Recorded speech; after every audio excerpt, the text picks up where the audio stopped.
What's up, guys? JR Raymond back again in day 2 of quarantine here in Michigan, where we're in lockdown. And I don't know if any other states or what other states are not in lockdown, but we have been over since midnight last night. So we're coming up with ways to train at home. And we showed you the first step was that previous video with working on staying to the inside part of the ball. So today we're going to talk about increasing rev rate. Stay tuned.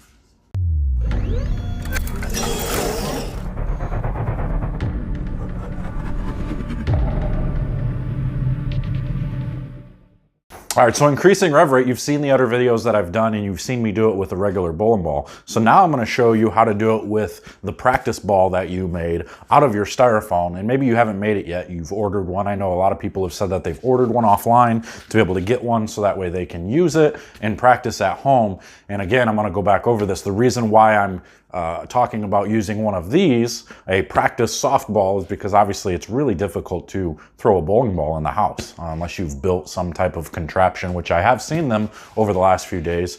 It's really difficult, and you don't really want to throw it into the couch because now you have to stand tall to throw it into the couch. You can't get into a good position to do it. So we're going to talk about using one of these that I've created, where we took a styrofoam ball and put 3 holes in it so that way I can grip it just like a bowling ball. And obviously it doesn't fit me perfectly, but it gives me that feel of having a ball of some sort on my hand, and it's still all the same technique to get it to spin the way we want it to spin. So when we're talking about increasing rev rate, again, it all goes back to how fast your thumb gets out of the ball compared to your fingers. Your thumb has to get out first, and then your fingers come through the ball afterwards. If we come out of the ball at the same time, let me show you.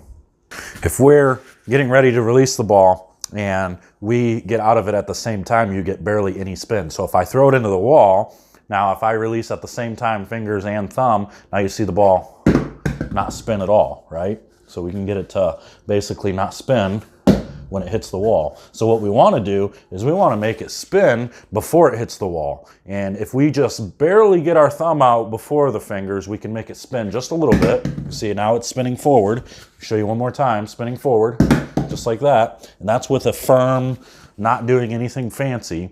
And so now the next step is going to be, now we're going to try and get our thumb out faster, and then we're going to create that yo-yo. We're going to try and almost like snap off a yo-yo to get it to spin. So if we're standing there and we're just spinning it like that, I mean, you're going to pull up just like that, like a yo-yo, right? You're going to try to pull and you're going to snap those fingers through it to try to create that spin off of the ball. So now when we do it into the wall, it's the same type of thing. Now we're going to throw it into the wall. So the idea behind this is not to do it into the ground. We don't want to go down and go boom like that. We want it to go out towards the wall.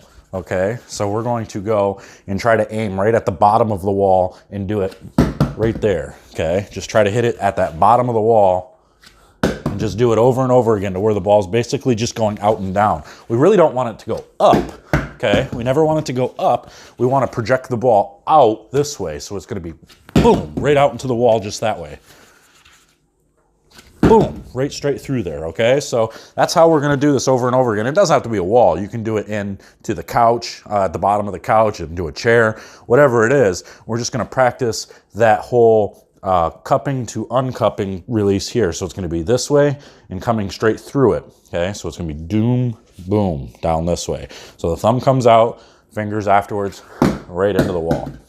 So we're just gonna practice that for a little bit, and it's just gonna be that practice of the release, of just getting your thumb out and making sure your fingers snap through it. Now, I know some people are gonna say, well, that's not the proper technique. Well, this is just to give you a feel. This is just to give you an idea of what it's like to be able to snap it off. It's like if you took a football, if you had a regular football, or any ball for that matter, if I just toss it up, obviously no spin, right? But if I roll it off my fingers and I spin it with my fingers, now you can create spin. Even if your fingers aren't in a hole, you can create spin, rather than if you go up at the same time, you get no spin. So it's all about creating that spin off of your fingers, making it feel like the thumb comes out, then the fingers come out, and you roll through it in the direction. Now, when we're talking about the release, we can talk about that in a different video.